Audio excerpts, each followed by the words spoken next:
السلام عليكم، يلا حيهم يا شباب، معاكم عبد الكريم، واليوم عندي لكم قائمة جديدة من بلاي ستيشن العربية. اليوم نشوف أفضل ألعاب الريميك أو ألعاب اللي يعيد إصدارها على البي اس 4.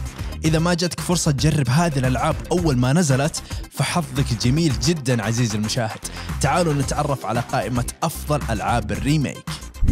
نبدأ بشادو اوف ذا كولوسس. حافظ الإصدار الجديد لعام 2018 من فريق تيم إيكو الكلاسيكي بكل شيء خلاه يحقق نجاح كبير على البلاي ستيشن 2 مع الريميك اللي طور كل المرئيات من الألف إلى الياء، والنتيجة هي مغامرة وأكشن ومتعة بصرية تعزز اللعبة الأصلية.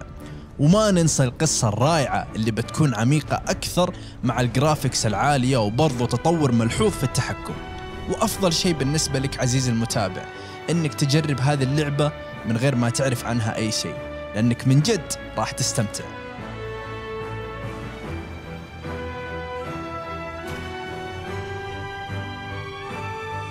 بارابا ذا رابر ريماسترد.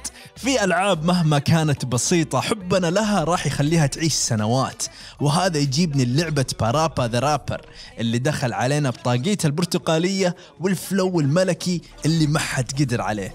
تخيلوا انه جانا على البلاي ستيشن سنة 96، وبعد ما ناشد الجمهور كله بعودة بارابا رجع لنا على البي اس 4 في 2017.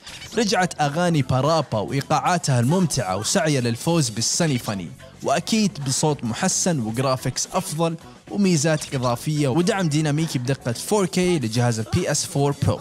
تشاب تشاب ماستر أونيون وتشيب تشيب ذا كولين تشيكن، هذولا أسماء طاقم بارابا اللي رجعوا لنا من جديد.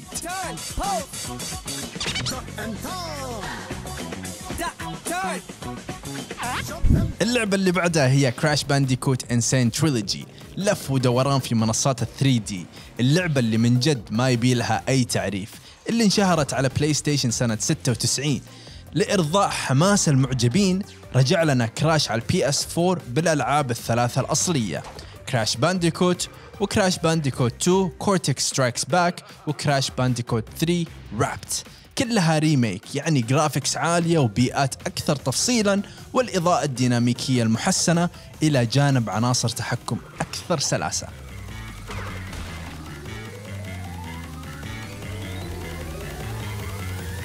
فاينل فانتسي 7 ريميك هي لعبة ثانية كان الجمهور يناشد إنه يصير لها ريميك، وسكوير إنكس ما قصرت. ترجع لنا مدينة ميدغارد اللي صدمت الكل.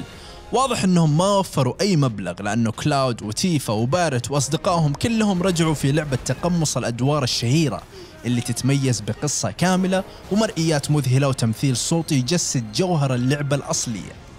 لا وازيدك من الشعر بيت، ضبطوا نظام القتال اللي ما خرج عن طريقته الكلاسيكية مع دمج القتال في الوقت الحقيقي مع الكثير من الخيارات حول طريقة اللعب.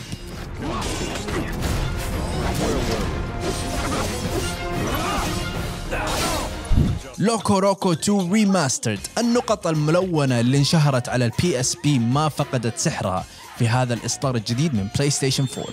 في البي اس بي كنا نستخدم أزرار R1 و L1 للتحكم في النقاط الملونة، ولكن من يد تحكم الدو شوك 4 عندك خيارات متعددة وتحركات جديدة زي الدحرجة وغيرها الكثير. كل هذا عبر 25 مرحلة موسيقية بطريقة جديدة ممتعة.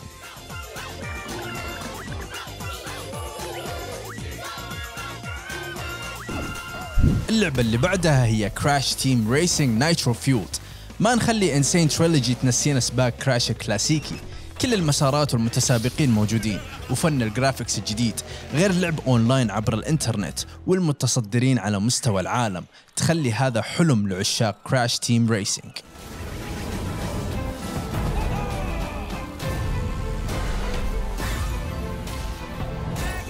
Resident Evil 2 بعد ظهور لا ينسى لأول مرة على بلاي ستيشن في عام 98، صارت العودة إلى شوارع مدينة راكون المليئة بالزومبي أكثر رعبا من أي وقت مضى، بفضل المرئيات الجديدة المذهلة والصوت المحسن.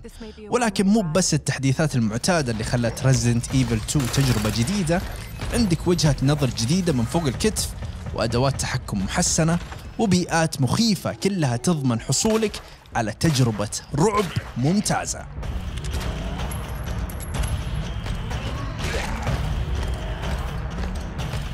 مجموعة وايب اوت اوميجا. السباقات المستقبلية انشهرت أكثر لما تعرفنا على وايب اوت لأول مرة على بلاي ستيشن سنة 95، اللي كون لها قاعدة جماهيرية سريعة لدرجة أنها حصلت على جزء ثاني بعد سنة واحدة بس.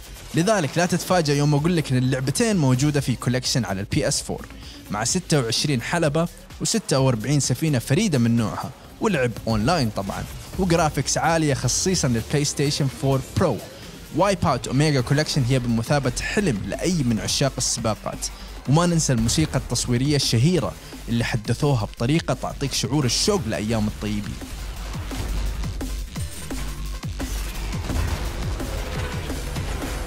وريزيدنت ايفل 3 موجودة معنا بعد في القائمة. لما شفنا السلاح الحيوي اللي ما حد قدر يدمره اللي معروف باسم نيمسيس لأول مرة على بلاي ستيشن، تخيلوا متى؟ عام 99.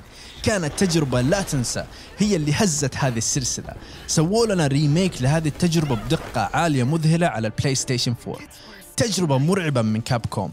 تميز لعبة ريزيدنت ايفل بطابعها المخيف، واستخدموا فيها نفس المحرك الجرافيكس القوي اللي استخدموه للريميك حق ريزيدنت ايفل 2، آخر ريميك للسلسلة. يعتبر عرض مرئي مذهل. إذا كنت تبي تنعش أحساسك بالخوف، عندك خيار ريزيدنت ايفل ريزيستنس اللي انضاف للعبة، اللي يمكنك من اللعب الجماعي 4 ضد 1 أونلاين.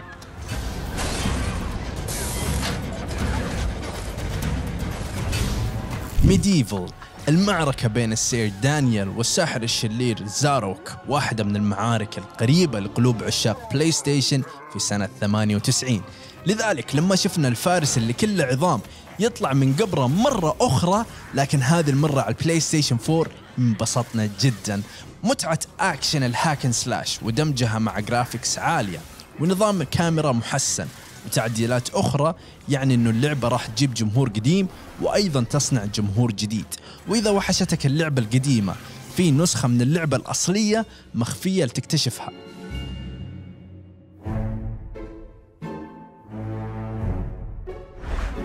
راتشت اند كلانك، تخيل أنه لعبة تكون شهيرة لدرجة أنها ترجع بريميك وفيلم. من نجاح كبير بدأ على البلاي ستيشن 2 في عام 2002، راتشت اند كلانك طلع لها عدد كبير من التكملات قبل الريميك على البي اس 4. روح الدعابة والمغامرة مع إعادة سرد جديدة لأحداث مثيرة لراتشت وكلانك.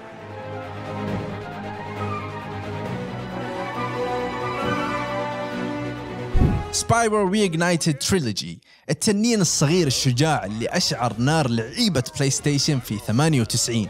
رجعت لنا نيران على البلاي ستيشن 4 في مجموعة من 3 منصات أكشن مفضلة للمعجبين: سبايرو ذا دراجون، وسبايرو 2، ريبتوز ريج، وسبايرو يير اوف ذا دراجون. اللعبة تتميز بعمق في الشخصيات اللي كلها تنبض بالحياة غير المظهر المعاصر، وبرضو عندك تحكم محسن، وهي أفضل طريقة لشن حرب نارية ضد الجنوروك والريبتو وغيرهم من الأعداء اللي موجودين في دراغون وورلد.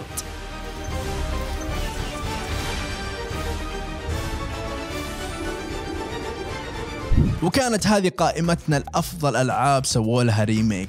عزيزي المتابع، قد لعبت هذه الألعاب أول ما نزلت ولعبت الريميك كمان؟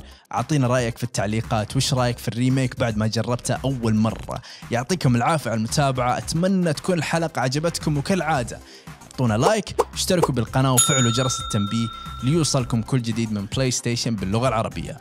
سلام.